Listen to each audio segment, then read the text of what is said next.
Okay, so in this question, it's some trig and some integration, which happens to be my favorite stat topic. So if I saw this question, I'd be straight on it. Okay, so what have we got to actually do? I guess it's good to have a read at every question as you start the paper very calmly and see does it look approachable. And if you decide that this looks approachable, then go for it. So we're have to prove an identity. And the first thing I spotted was the left-hand side could be written as the difference two squares. So I wrote it out, All right, well, what's that? Cos squared theta minus sine squared theta. Cos squared plus sine squared. That's the same, right? And then I realized, well, hang on a minute. I know what each of those things are. This guy's trivially 1. And this guy happens to be cos of 2 theta. So that was proven immediately. All right, cool. What about the next bit? Like, how could I do cos to the 4 plus sine to the 4? Well, again, it would be nice to get in powers of 2 because I know some identities with powers of 2. So I tried to write it as cos squared plus sine squared, and then I'm going to square all that out. So I basically completed the square in order to get to the 4th power. So I subtracted this guy. Okay, cool.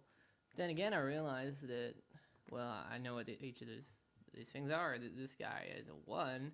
This guy happens to be, it's like 2 sine theta squared almost. But remember that, or what I mean is, it's like this. Remember for a square that I'm going to have the 4 in front. 4 sine squared theta cos squared theta. So it's half that, right? There you go. So yeah, and that's squared, sorry. Whoops. But yeah, those come out pretty quickly. And then it's like, all right, well, and the trick is, how do we use these to evaluate an integral in this fashion? And if you've done enough step practice, you will notice that this is a familiar trait. We have like the a minus b and the a plus b. And we want to find a and b, and in order to do that, we have these other expressions for them, the sum of the difference of them. So really the way to do this is to add these two expressions together to get a nice, and then half them to get a nice expression for cos to the 4. Okay, using those identities, let's call them identity 1 and identity 2. So I know that if I add 1 to 2, the signs will cancel out. So basically cos is a half of 1 plus 2. That is cos. Let me just use a lighter pen so you guys can see that hopefully. But once I do that, that's my cos to the 4 theta, which is going to be a half of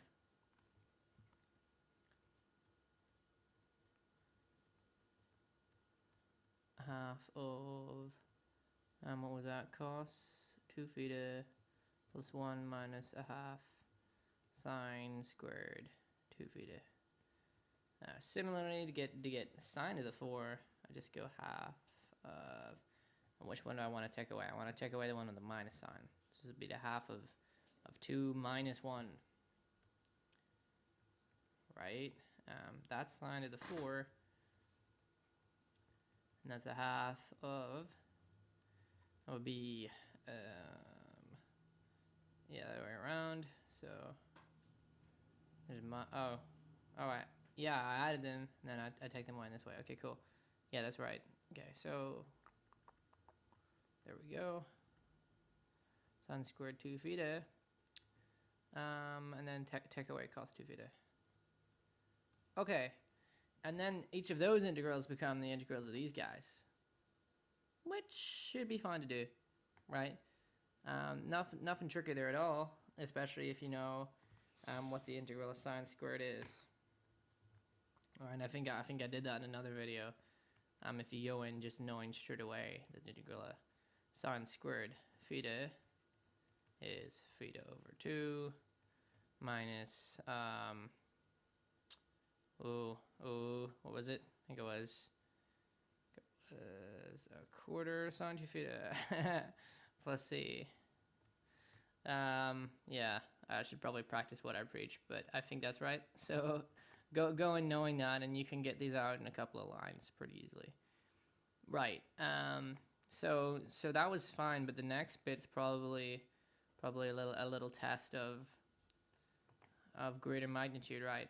Can you recognize, like, can you zoom out and see what we just did, and then apply that to you know, like the different part of the question.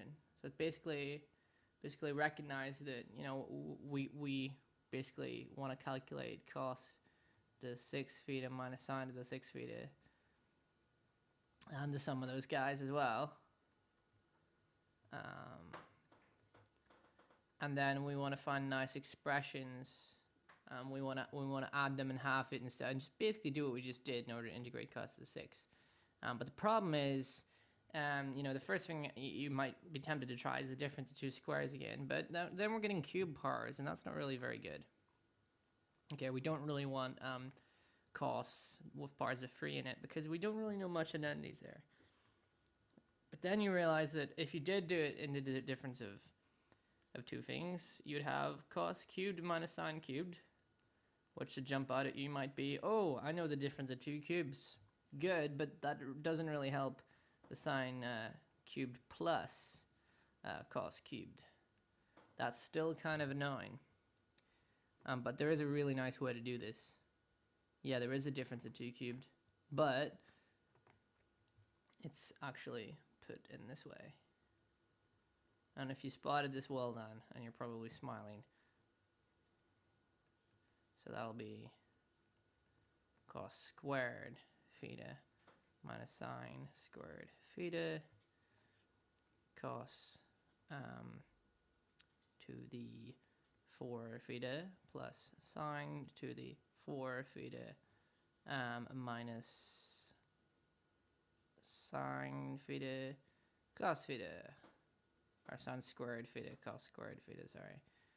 Yeah, so that's just applying the difference of 2 cubed formula to, like, if we let cos squared be x, you know, so cos squared is our x, and sine squared is our y, and then we end up using that nice formula and expanding it out, and all of a sudden it's not looking as hairy as it used to. So you end up getting cos of 2 theta.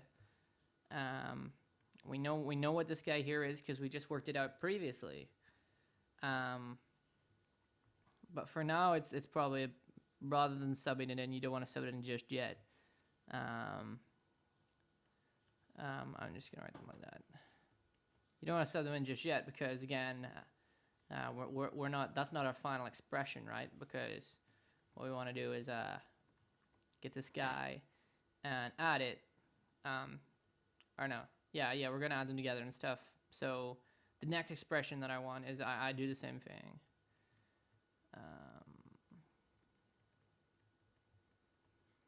And you know, I get something very similar.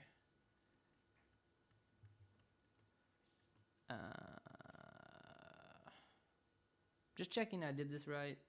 No, I haven't. This guy should be a plus. Cool. Which means that this one's a minus. Yeah. So that's cos squared sine squared. Right. So this basically ends up being 1 times c to the 4 plus s to the 4 minus c squared s squared. I usually end up writing cos and sine as c and s, by the way, because it's neater. I'm less likely to make a mistake. The only problem is if there's also another variable called c and s, which is kind of annoying. But basically, yeah, you know, we want to find half the sum of those and half the difference of those in the right respective order or whatever. So half the sum and half the difference ends up giving us very nice expressions for sine and cos after we sub in what this guy is. All right, and what is that guy, by the way? Oh, you know, he's 1 minus a half sine squared theta. Oh, that's good, right? I guess, because if this is 1 minus a half sine squared, 2 theta. Oh no, it doesn't Doesn't really cancel with that, does it? Oh no, it does. Yeah, yeah. No, because that's that'd be a quarter sine squared 2 theta as well. Okay, yeah. So yeah, it ends up being really nice if you do it that way, I guess. Yeah, that's really good. So you end up with neat expressions, and you're just going to integrate that immediately. The only small issue you might raise is at some point in your integral, you're going to have an integral of this fashion, right? So it's going to be something like this, and you might say, "Oh, well, Chris, how do I do that?" Well, remember that this is the form of integral where the differential is beside the thing you're integrating, and I call this form the elephant form, after my math teacher, Dr. Braun. so what you're going to do there is realize that this is a function of sine, so it's going to be 1 power higher, and basically if you differentiate that, you're going to get, you know, what happens if I differentiate this? I get this. And then times the 2 as well. 2 goes in front. Basically, yeah, and then you realize what constant you need to fix it with. So this question becomes really nice. I like this one a lot. I hope you guys took a lot from that, applying the difference of 2 cubes in a different way.